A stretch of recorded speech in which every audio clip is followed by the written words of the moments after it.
COVID-19 mayewe lokudamele mama COVID-19 mayewe lokudamele mama siyababonela boshaya. Hayi ukhaliswa indlala lona uNkulunkulu wami, indlala lo ukhaliswa indlala ke lo.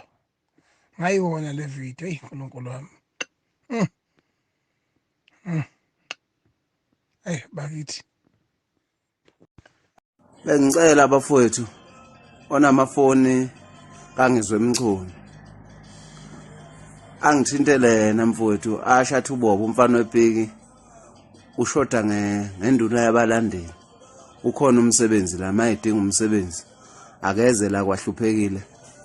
Akunankinga, singamqasha singamthatha ekseni ngoba nemoto umuntu angasenayo akasondela impela. Likhona iBM lapha noma ngizomnika iveni lami leli ngoba uyabona ngumuntu onozwela kakhulu.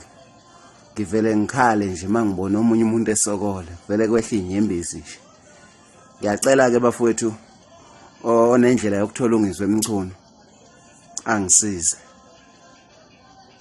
Ngibadinga kabi abantu abafana naye abamaqhalaqhala njengaye bezokwazi ukuqhakambisa umculo wami. Hayi lockdown bafethu isilethile ukunye. Ngiyathemba niyazizwela uNgizwe lo kanye noMfanwepiki uBobo ke bafethu bayangcinzana bafethu.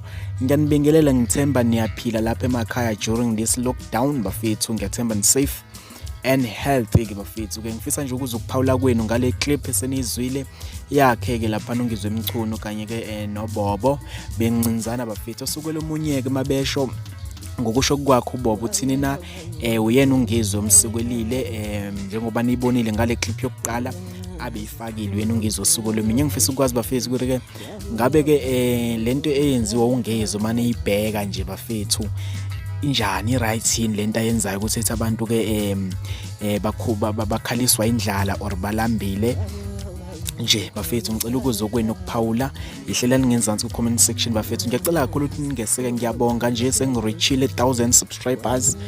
Ngicela ukuthi ngiqhubekele phambili ke futhi niqhubeke ningeseke na kanjani bafethu. Ngithi salute sengihambe.